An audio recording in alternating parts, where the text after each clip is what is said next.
हिंदू शास्त्रों में भगवान शिव को कैलाश पर्वत का स्वामी माना जाता है। मान्यता है कि महादेव अपने पूरे परिवार और अन्य समस्त देवताओं के साथ कैलाश में रहते हैं। दरअसल पौराणिक कथाओं में ऐसी कई घटनाओं के बारे में बताया गया है जिनमें कई बार असुरों और नकारात्मक शक्तियों ने कैलाश पर्वत पर चढ़ाई करके इसे भगवान शिव से छीनने का प्रयास किया, लेकिन उनकी मंशा कभी पूरी नहीं हो सकी।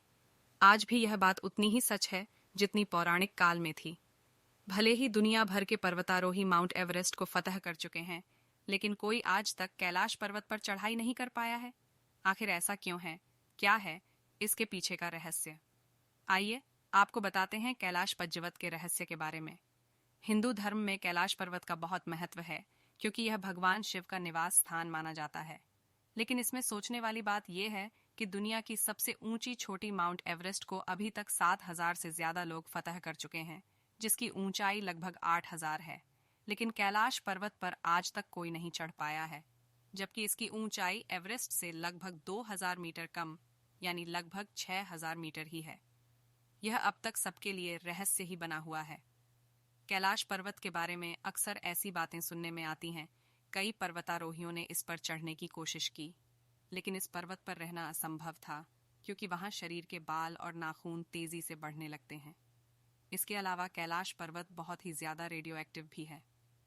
कैलाश पर्वत पर कभी किसी के नहीं चढ़ पाने के पीछे कई कहानियां भी प्रचलित हैं।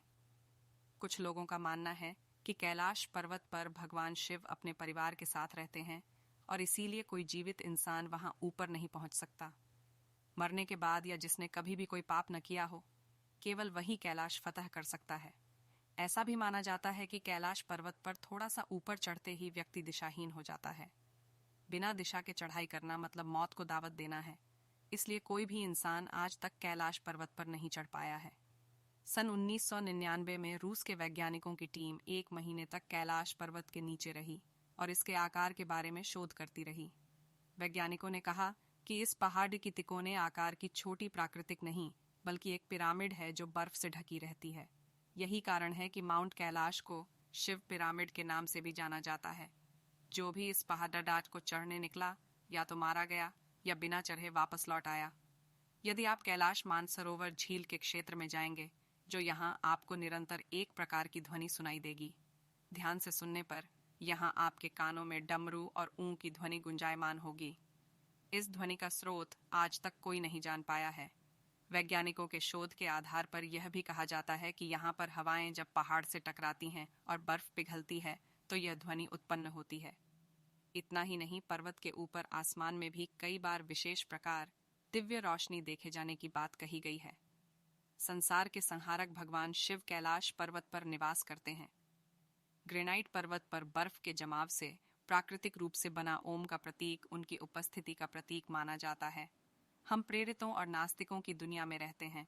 स्वतंत्र विचारकों के पास इसे मात्र संयोग मानने के अपने अपने कारण हैं, लेकिन भक्तों के हृदय में AUM की चमत्कारी छाप का अत्यधिक प्रतीकात्मक महत्व है। उनके लिए यह ईश्वर की रचना है जो केवल समर्पण और विश्वास को बुलाती है। जैसा कि हिंदुओं के पवित्र ग्रंथ वेदों में बताया गया है, कैलाश पर्वत स्वर्ग और पृथ्वी के बीच एक सीढ़ी है। महाभारत के अनुसार पांडव अपनी एकमात्र पत्नी द्रौपदी के साथ मोक्ष प्राप्त करने के लिए कैलाश पर्वत पर चढ़ गए। स्वर्ग जाते समय युधिष्ठिर को छोड़कर सभी लोग चट्टान पर चढ़ते समय एक एक करके फिसल गए। ऐसा माना जाता है कि स्वर्ग का द्वार केवल युधिष्ठिर के लिए खुला था। पिरामिड के आकार के कैलाश पर्वत की 4 ढलानें कंपास की 4 दिशाओं का सामना करती हैं, जो इसे पूर्णता का प्रतीक बनाती है। शिष्यों का दृढ़ विश्वास है कि यह स्वर्ग का प्रवेश द्वार है।